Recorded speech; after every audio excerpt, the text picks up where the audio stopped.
Welcome back to the arcade. Alright, well, since I got all the GORF boards fixed, still one custom address chip short for the CPU boards, but I'm going to continue a search for that chip. But anyway, in the meantime, I decided to figure what is the best way to try to prolong the life of these custom chips. Now, from the factory, most of them have on the U15 custom data chip this custom heatsink right here. And the custom address chip up here at U3 has no heatsink. And of course the CPU doesn't have a heatsink either. And while I was working on the CPU boards, I noticed that both of the custom chips get rather warm. Now that they don't get terribly hot, but the factory wanted to make sure you had a heatsink on this U15, and I've had the U3s go bad also. So I'm wondering if it's just old age catching up to these chips, which very well could be, or does it have something to do with how long these chips have been on and the heat cycles that they go through? Because, you know, every time you turn the game on and you have the game on, these chips heat up, and when you cut it off, they cool back down. So you got a natural heat cycle. So that could play a part in shortening the life of these chips. If you happen to get a board that the game was taken out of service early in its life and sit in a warehouse for years, maybe you get a better set of chips. But if you get a game that has been on location for many, many hours, well, the chips might be ready to die. So it's kind of a crapshoot, you know, as to what your chips are, because unless you know the history of the game, you don't know how many hours that these chips have on them. Whether that makes a difference or not, I don't know. But can we try to help the chips last longer? Like, can we add a heatsink to the custom address chip? Will that help? Also, I harvested, as you know, if you've seen my videos, some of these chips from the Astrocade home console units. And each one has one U15 custom data, one U3 custom address chip, and one I/O chip, which is on one of the other boards.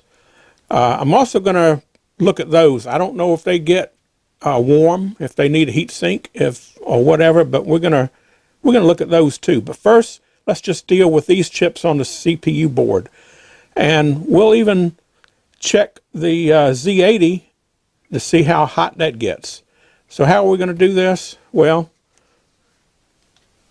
I got me a temperature gun, infrared thermometer. So what I'm going to do is, first we're going to get a baseline. It's kind of cool out here because I don't have any heat in here at the moment, and it is still winter time. So first I'm going to check the chips just to get a baseline to see how cold it is out here.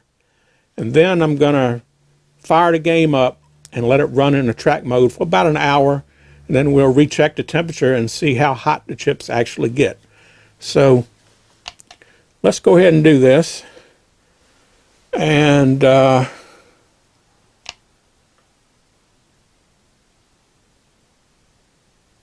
so that's about right. Room temperature out here is about 60 degrees, so 59.1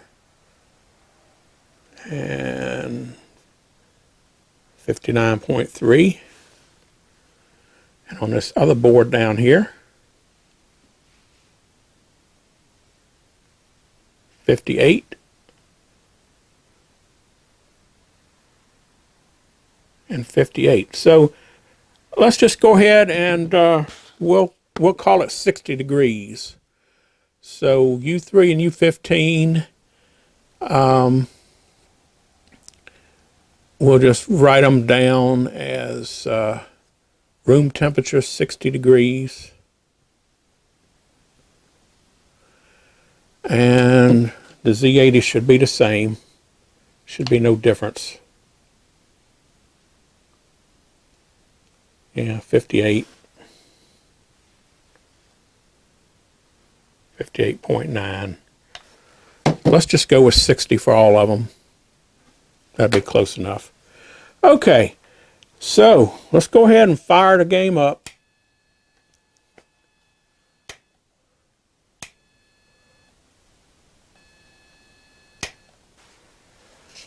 Okay, let's try this again. I was wondering what was going on because I knew I'd fixed the board, but I just realized that I'm short one custom address chip, the chip right here, and I put the old one, the bad one, back on the board, and I forgot about it, and this is it right here.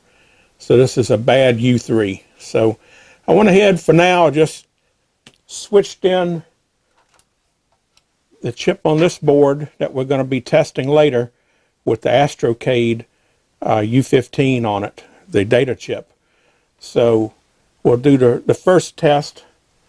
So let's go ahead and fire it up now. It should work, hopefully. Let's cross the fingers. Yes, there we go. Okay, more like it. Okay, so we'll go ahead and let the game run for about an hour and let the chipset warm up. And we'll come back and we'll test it with the thermometer and see how hot the chips actually get. In the meantime, if you looked at this copy of the commercial card rack system, the original one from June of 1980, in that it states CPU board assembly. It says number 1 right up here, heat sink required on data chip. Install by applying 2 drops of crazy glue, each drop approximately 1/2 inch from each end of chip. Affix heat sink, being careful to center on chip. So they were actually back then were telling you to install and how to install the heat sink on there, and they just used crazy glue. And it also says the CPU board is to be installed in the frontmost position of the rack, which is where we have it right now. But that's not where it's positioned in the GORF game. In a GORF game, it's actually positioned right here in slot number 3, the first slot from the 2 RAM cards. So that's kind of interesting. And it also says down here, let me see if I can find it. Again, it says when using a single RAM card, it must be installed in the rearmost RAM position. CPU board must be installed in the frontmost position.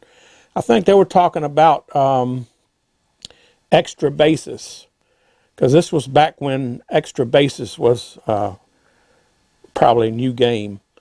It also says the rack assembly should be installed in the lowest portion of the cabinet for convection cooling and away from heat producing items such as monitor, lamps, power supplies, etc.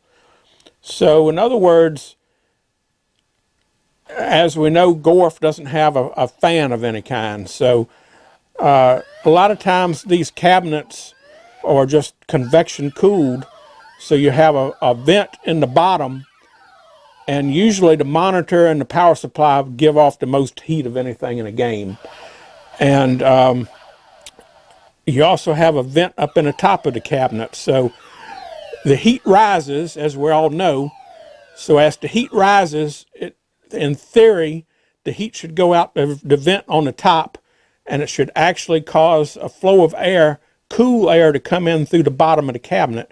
And it should continuously circulate, in theory, cooling the game by convection. So that's basically how it is. Now, a lot of people have told me, and a lot of people have done this, that in order to make sure these chips stay cool, to go ahead and add a fan. I did see somewhere where somebody had actually 3D printed, I guess, a little mount that sits on top of the card rack and has a fan in it that blows air down. Now, I guess the air would come out through these holes in the bottom here, because I'm sure these are cooling holes where if heat rises, cool air can go in and come up through the boards. So, and yeah, it has them on both sides.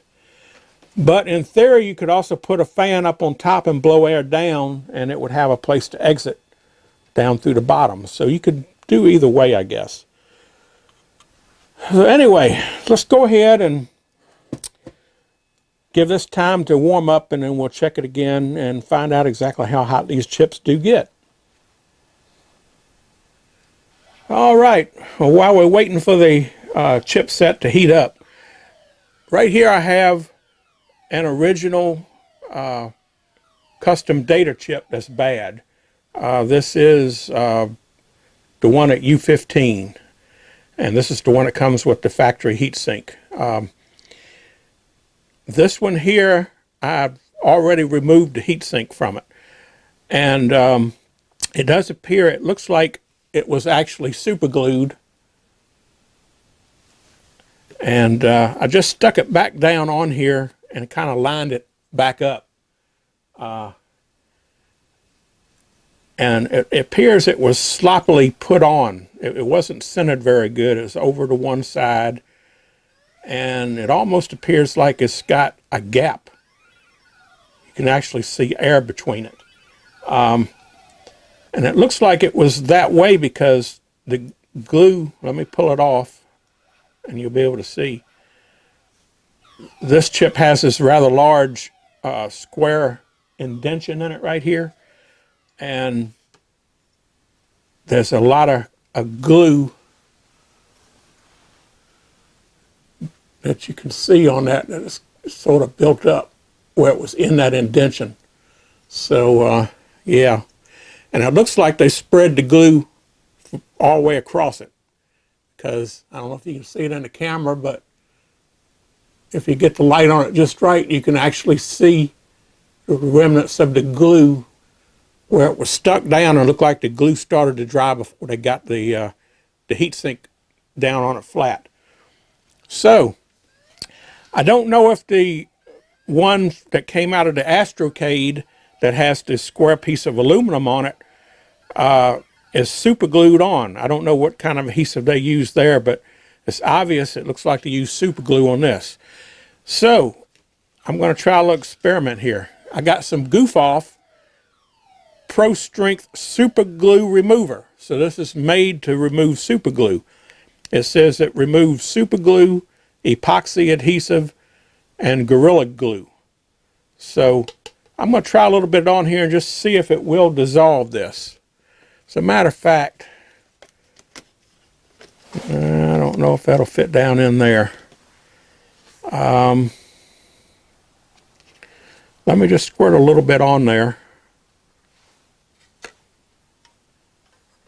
If I can get this crazy thing open.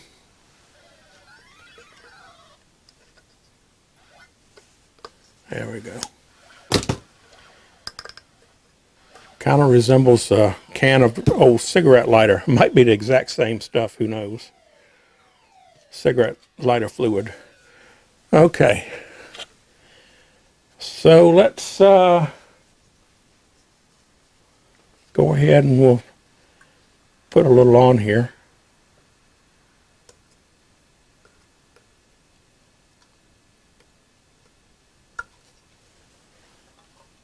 Matter of fact, might help to read the directions.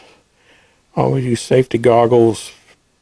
People with severe skin, sensitive skin, should use solvent-resistant gloves. Apply directly to adhesive glue. Allow 1 to 2 minutes to penetrate. Wipe off. Soften glue. Repeat as necessary.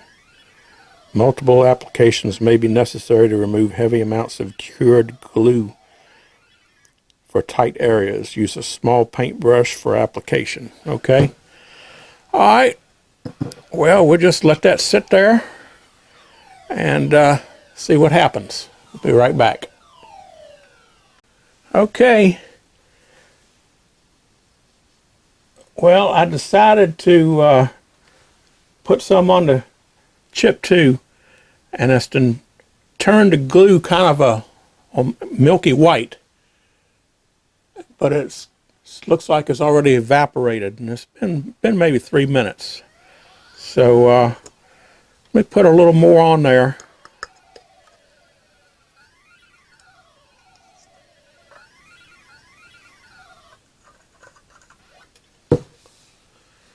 And let's see if we can wipe any of it off.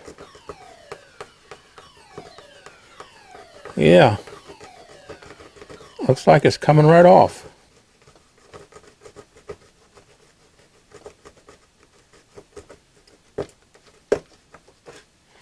Except for this big hunk right here.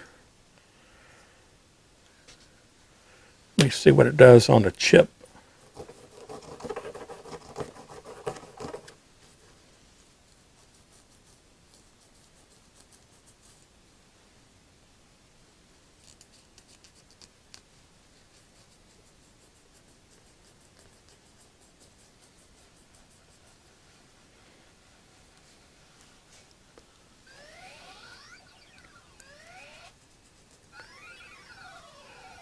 Yeah, definitely looks like it's starting to dissolve it.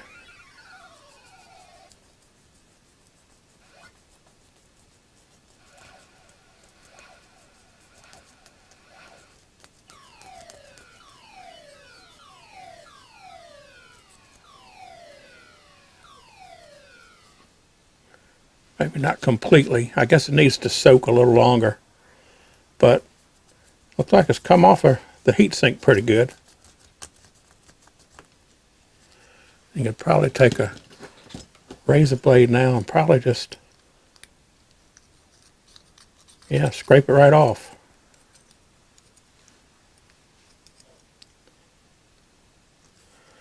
Don't want to cut myself though.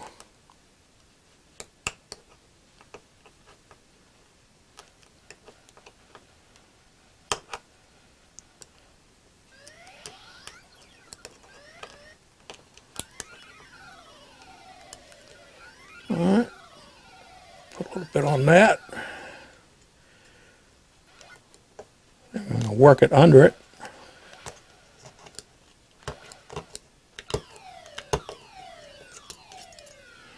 A big hunk of it right there.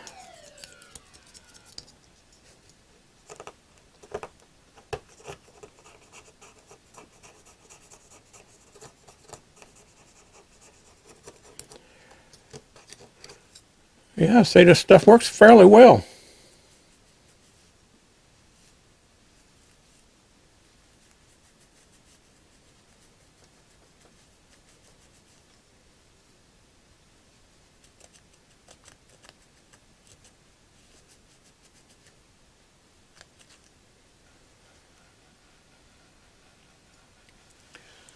All right, don't know if you can see that or not. See if I can get it in the light just right.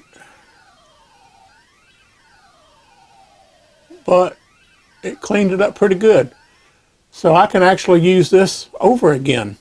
Now, also on eBay a while back,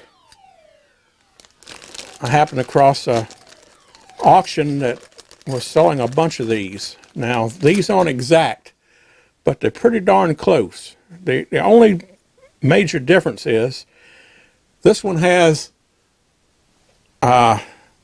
slide-on metal tabs which are made to solder onto a PC board. I guess they're used on a PC board standing up, and you can solder these on, and if you want to unsolder the whatever device you have on here, which is probably something like a TO220, you can probably just unsolder the legs of the transistor or whatever it is, and leave these soldered to the board and just pull the whole heatsink out with the device. These right here, they're actually, the originals are made onto the heatsink. So I don't know whether you could solder that or not. I imagine you could. You'd have to clean the anodized black off of it, I guess, but I guess that's made to go into a PC board. So they're very similar, and they also have the bent little extensions off the cooling fins. The only difference is it's like a little bit shorter, just a hair, maybe eighth of an inch or a quarter of an inch maybe. So the original one is good number on it is a THM 6032, and this one here I got off of eBay is a THM 6232. So it's a 6232 instead of a 6032. It was made by the same company, THM. So pretty sure this worked just fine. The only difference is you have to bend down these cooling fins to straighten them out, because they got to be flat, because they stick up too far.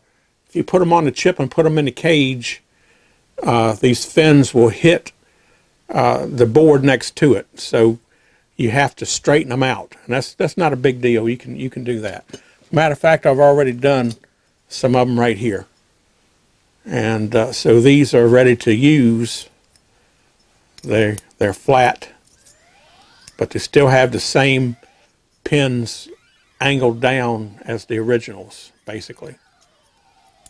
So they'll fit right on top of the originals.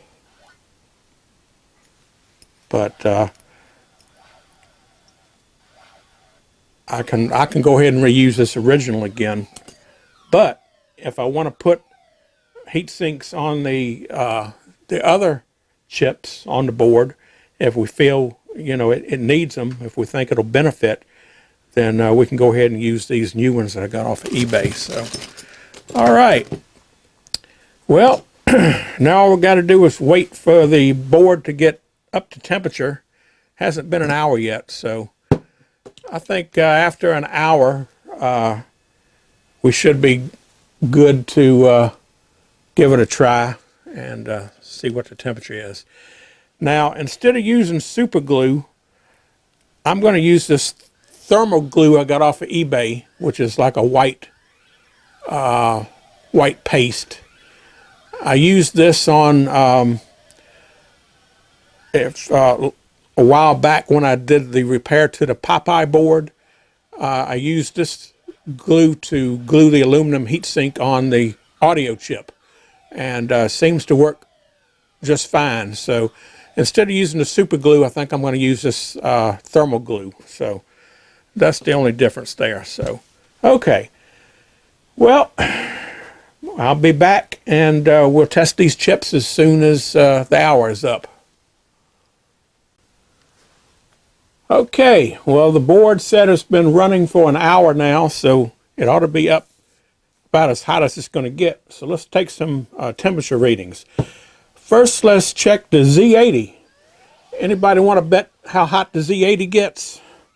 I've never really checked the Z80, so I'm not sure what to expect. But the neat thing about this thermometer, infrared thermometer, it has a setting here where you can either set the high or the low. In other words, when you're measuring the temperature, if you got it set for the high, it will keep the high reading, and you can scan whatever you're scanning. So if you hit a hotter spot, it'll automatically go up and retain that highest setting. So what I'm going to do is I'm just going to scan the whole chip from bottom to top and top to bottom, and we'll be able to see what the hottest reading is. So go ahead and turn it on here, and we'll start down here at the bottom. Now, room temperature is still around 60 degrees. So, all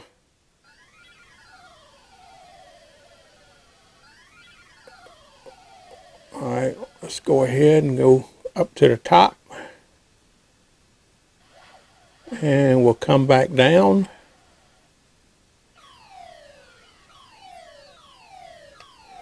As you can see down at the bottom here, 93.3 is the highest temperature.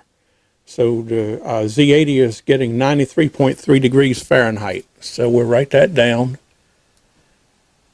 93.3 degrees. All right, next let's do U3, the custom address chip, which is the one up here without the heatsink. All right, so again, let's go ahead and we'll start at the bottom. And we'll slowly work our way up.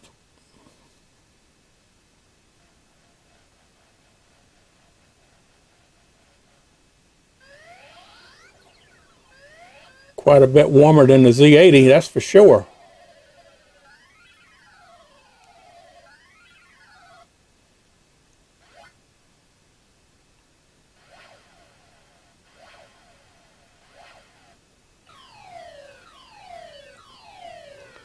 The hot spot seems to be right up here at the top of the chip.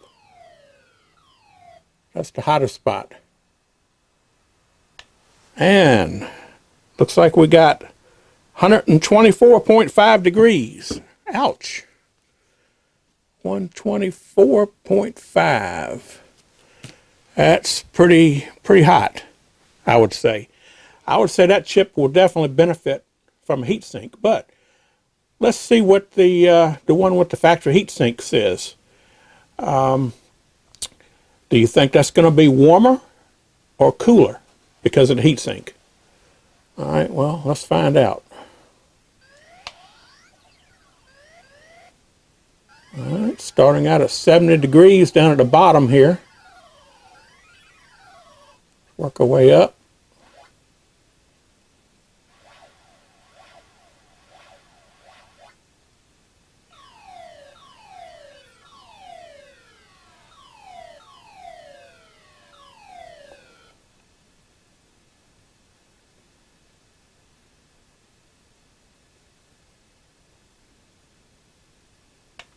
All right, 94.6 is the hottest spot. 94.6.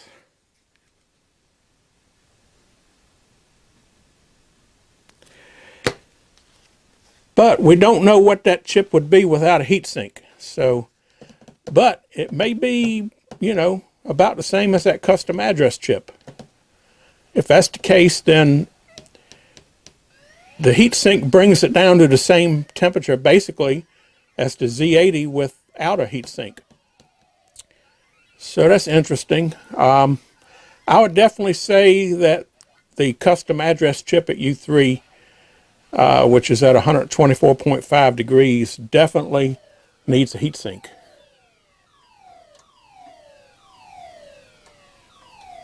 I mean, it don't feel that hot, but I mean, at 60 degrees here, we can demonstrate that. Let's take a reading on the aluminum on the outside of the cage here. And see, that's room temperature, 60.7. So, yeah. So that's quite a big temperature difference. It would be hotter than that if the room temperature was up around, you know, 75, 80 degrees in here, or even hotter. The temperature would definitely be hotter. So, yeah. Okay. Next thing I'm going to do is I'm going to put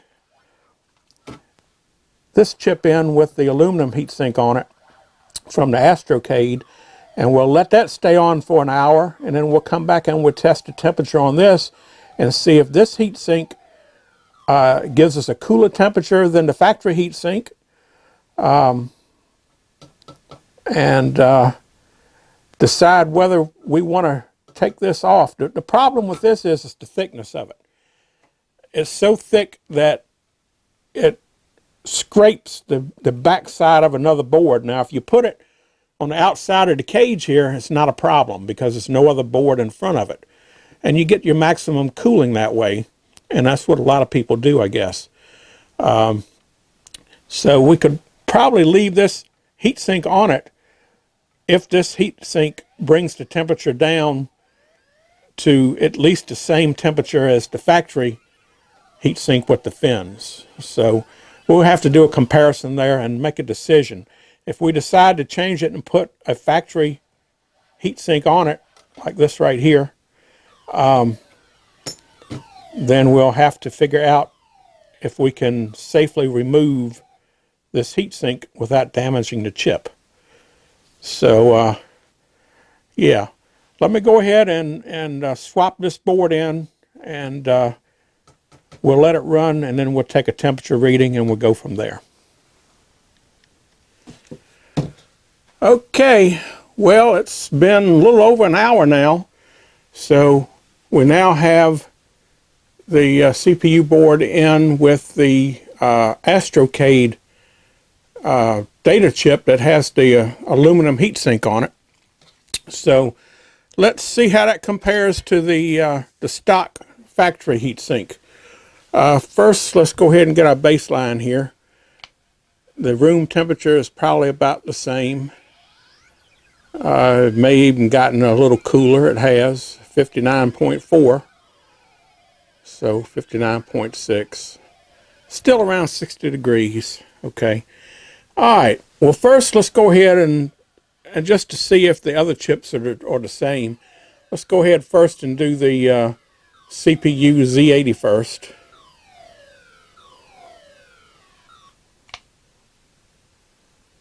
All right.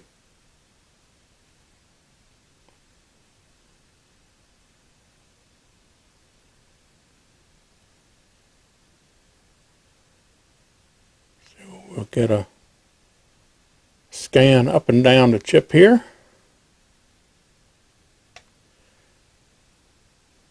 And we got a high reading of 92.8. So we got 93.3 before, so that's close. All right. It's probably because it's cooled down a little bit out here. All right, let's do the custom address chip next.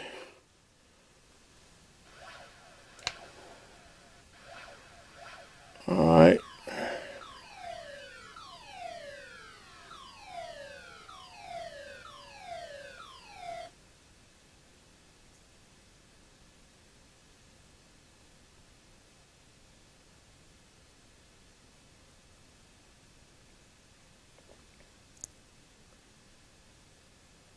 Okay, that should get us a reading. And the highest temperature is 121.8. 121.8. Before it was 124.5, so it's a little bit cooler, but not by much. All right, let's check the U15 custom data chip next and see if there's any difference in that.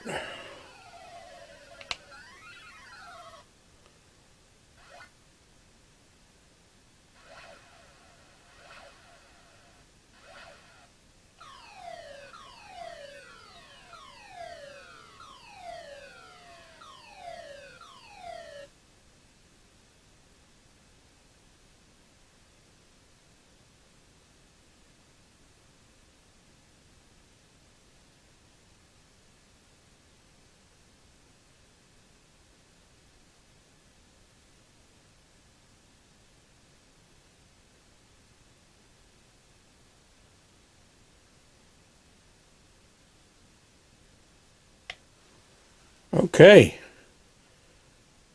80.7. That's a whole lot better. That's a better heat sink.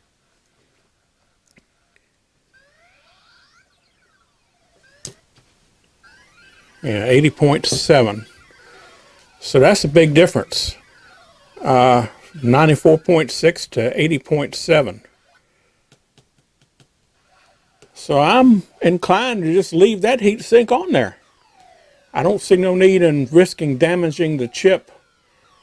Now the only thing is that this is thicker than the original, and it does, you know, when you put another board in front of it, it will kind of touch and short out. But, you know, I'd been putting a paper label on it.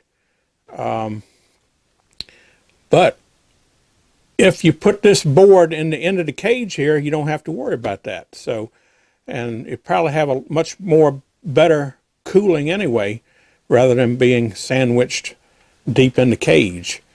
So I'm going to leave it alone. I'm going to leave these aluminum heat sinks on here because it's definitely cooling it more than the factory heat sink. As a matter of fact, it might be best to try to pull the factory heat sink off and put something like this on it, but I don't have any more of those. So, but if you pull one out of an Astrocade, if you can get by with it, leave that heat sink on it because it's definitely warm, you know, to the touch, but it's dissipating more heat because it's a lot thicker aluminum. So yeah, I would say leave it. But I'm definitely going to put a heat sink on this address chip because that address chip is getting pretty hot, and I would think that the original type heat sink on that would probably do the trick on that. It would at least be better than nothing.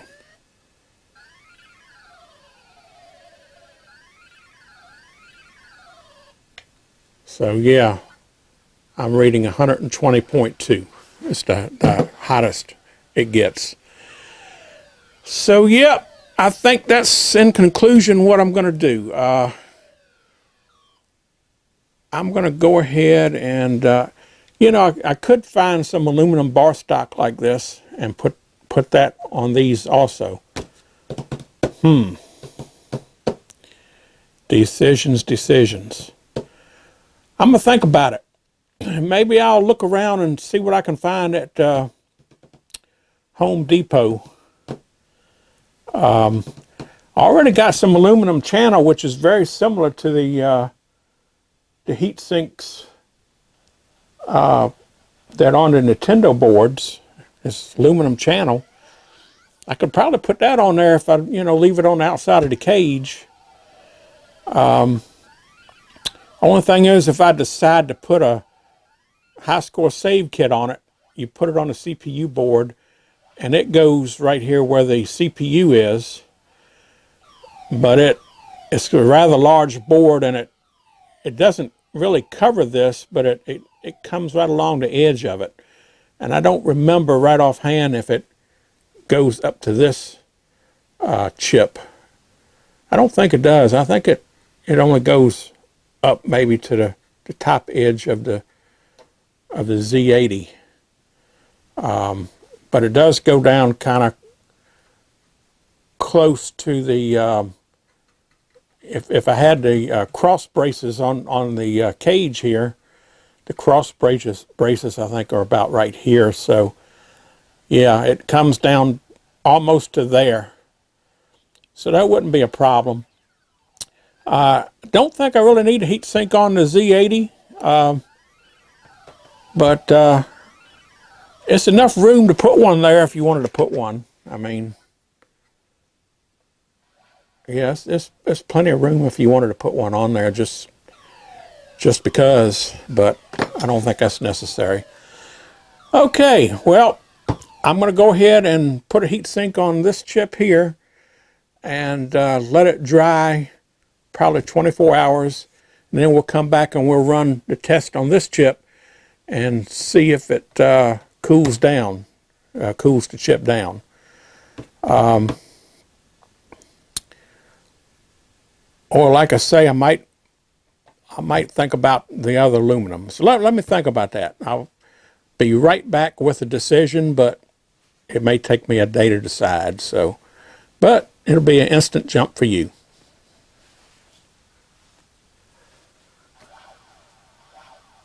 Okay, well now let's check the game board. The game board has the two I/O custom chips right here on, let's see, which one is which, X2 and X3. Both of these are identical, but they do different functions. So we're going to check the temperature of these. And also it has the SC01 speech chip. And anybody that has messed with GORF boards and any other boards, this chip is also used on some pinball machines and some other stuff. But this chip is getting very scarce, just as scarce as the other custom chips. And matter of fact, right now there's one on eBay for $299. So that's a $300 chip now.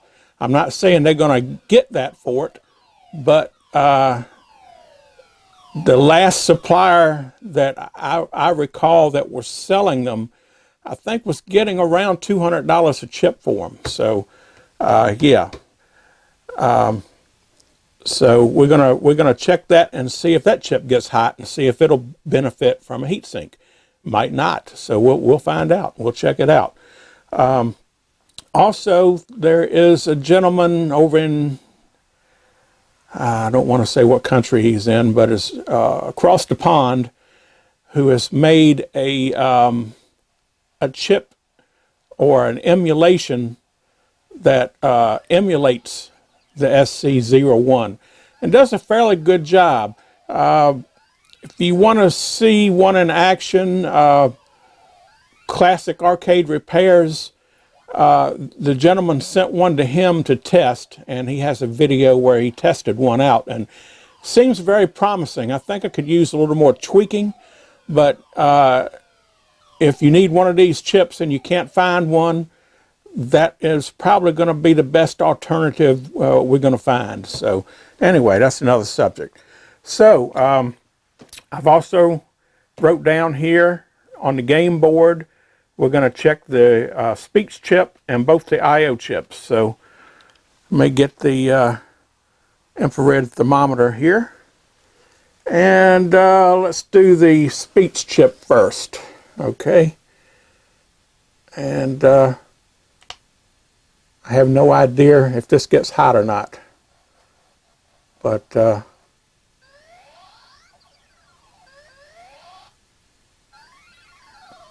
we're going to find out.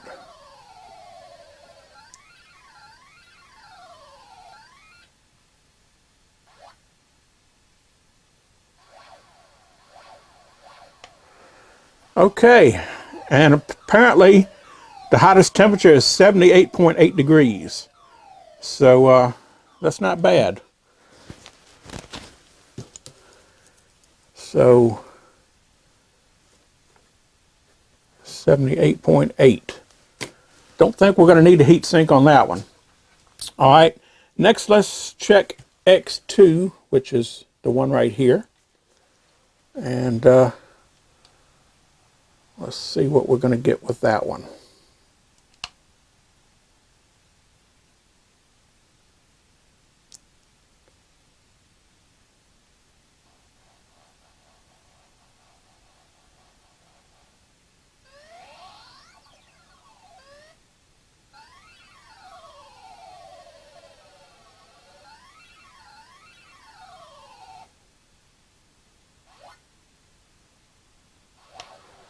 Okay, 104.9. So 104.9. That one gets a little warm. All right, let's check the next one, X3,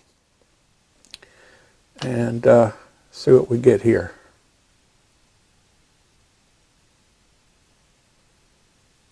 Now these chips are identical, these two I/O chips, but they both do a different function, so I don't know if they both will get the same temperature or not. I guess it depends on how how they're used in the circuit and what the function is on it, because this chip does different things. All right, 98.7. Still up there, but a little bit cooler than the other one, but not by much. Okay, well, I think we can conclude that the speech chip and the room temperature out here tonight is 55 degrees. That's what I started with. So from room temperature to the board has been on for a little over an hour. The speech chip is 78.8 degrees. So I think we can say we don't need to worry about a heat sink on that. The custom chips, the X2, 104.9 and 98.7. I don't know.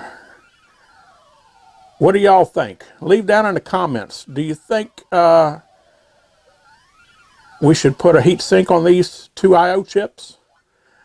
Right now I'm thinking no, but I don't know. It's not like the custom address chip was way up to 124.5.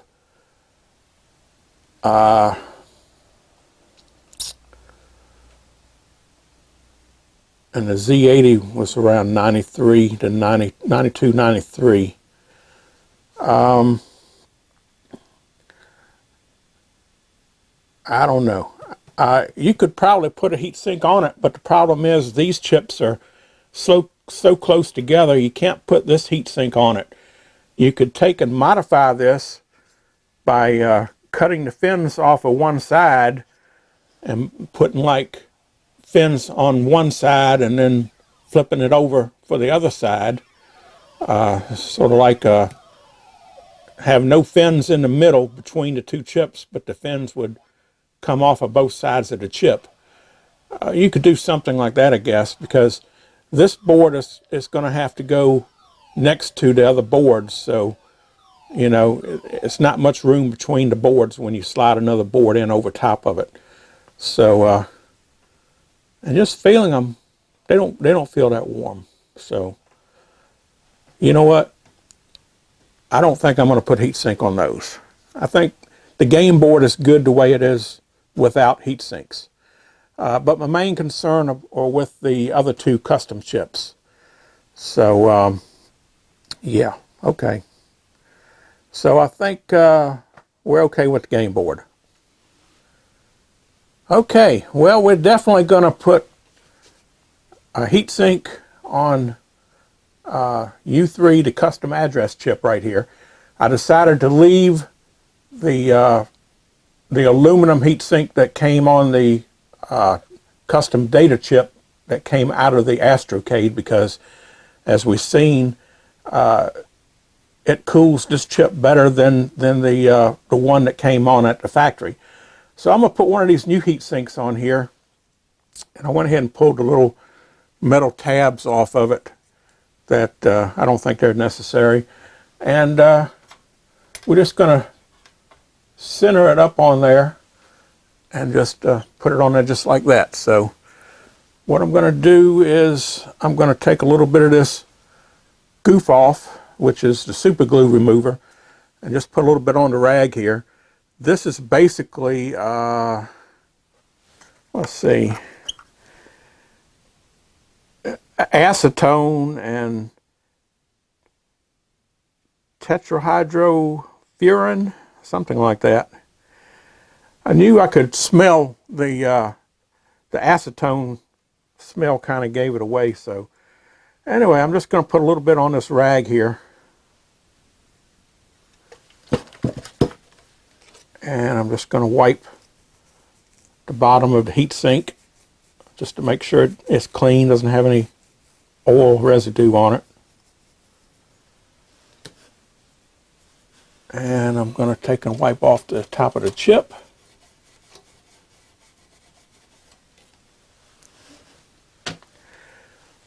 And I'm going to use some of this thermal glue that I got off of eBay. It seems to work fine on the Popeye board, so we're going to use it on this. And after it sets up, we'll give it a try and give it another heat test, and we'll find out, you know, how good it's working. So,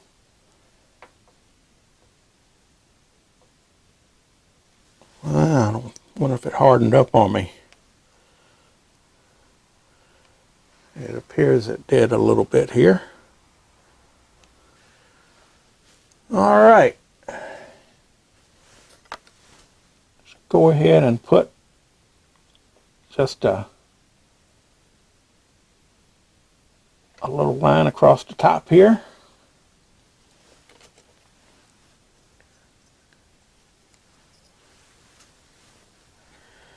And we'll see if we can line it up here.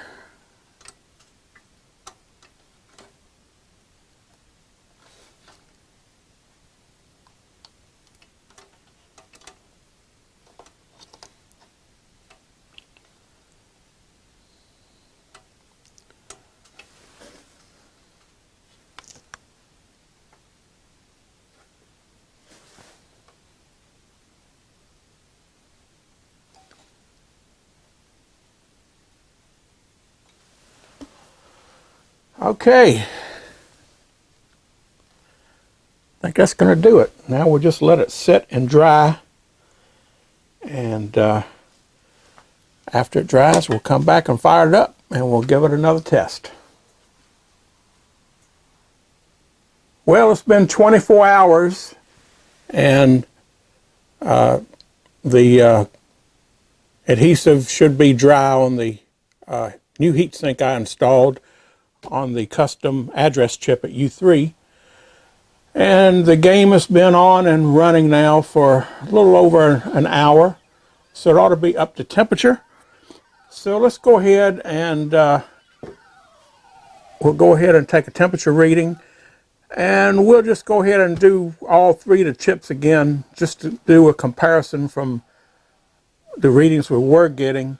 And then, of course, the new reading will be the one with the new heatsink on it. So let's go ahead and start out with the CPU.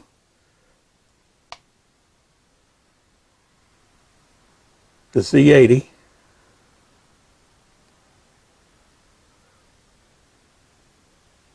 I wouldn't think it's changed too awful much.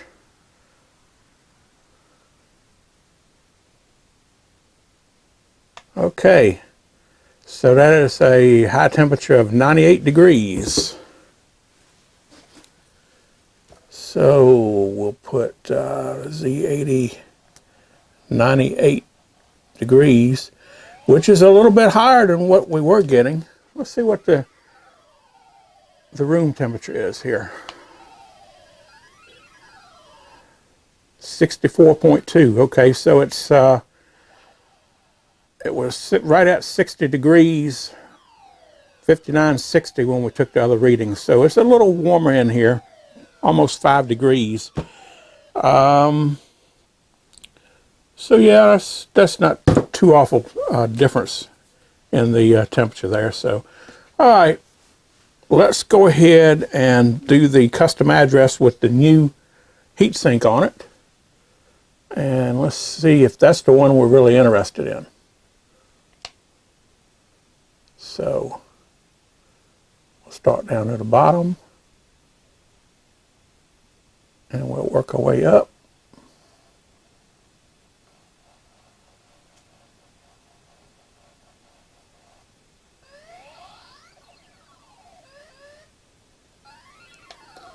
And highest temperature is 91.7. 91.7. And we were getting, on one board, 124.5 and 121.8. So the heatsink did drop it down quite a bit. So I'm happy about that. All right, well, let's check the U15 custom data chip now that has the Astrocade heatsink on it, and See how that compares to our reading we took yesterday. I say it might be a little difference because of the temperature difference in here, but it shouldn't be more than 5 degrees or so.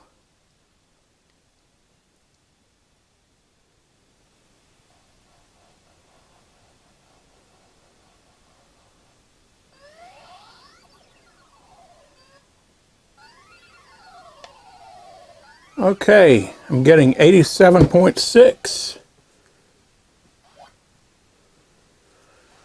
And that's a little bit more. It was 80.7 yesterday, but it's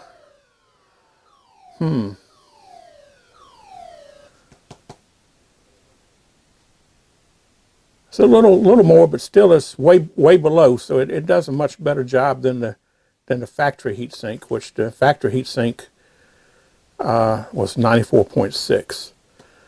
So I think we can come to the conclusion that these two chips benefit greatly from heat sinks. If your custom data chip at U3 doesn't have a heat sink on it, you might want to think about putting one on it. If the custom data at U15 has a factory heat sink on it, that's okay. But if you transfer one of these from an Astrocade game console, you might want to think about leaving this aluminum heatsink on it because it does do a slightly better job than the factory heatsink. So there you have it. We've checked it out and come to the conclusion that it's best to put heat sinks on them. Don't think you need a heat sink on the Z80. It's not even hardly warm to the touch. And as far as the game board with the two custom I/O chips and the speech chip, the SC01 speech chip, I don't think you'd really benefit from a heat sink on them either. You could put a heat sink on the two custom I/O chips, but I don't think it's really necessary. Let me know in the comments what you think. From the data that I just did here, what's your opinion? Have you tried this before? Have you done your own test? And what do you do? Have you added a heatsink to this chip? And what would you recommend? Does this sound like the best thing to do? And do you think it will prolong the life of the chip? That's the goal of this, was to see if we could lessen the heat with the heatsink to try to help prolong the life of these custom chips, because they are getting scarce and hard to find. Okay, well, that's going to do it for this video. If you like this kind of thing, please subscribe to the channel. It helps us out. Leave a comment. Let me know what you think. What are your ideas on this whole thing? And be sure to subscribe so you'll be notified when the next arcade fix is released. So till then, have you had your arcade fix today?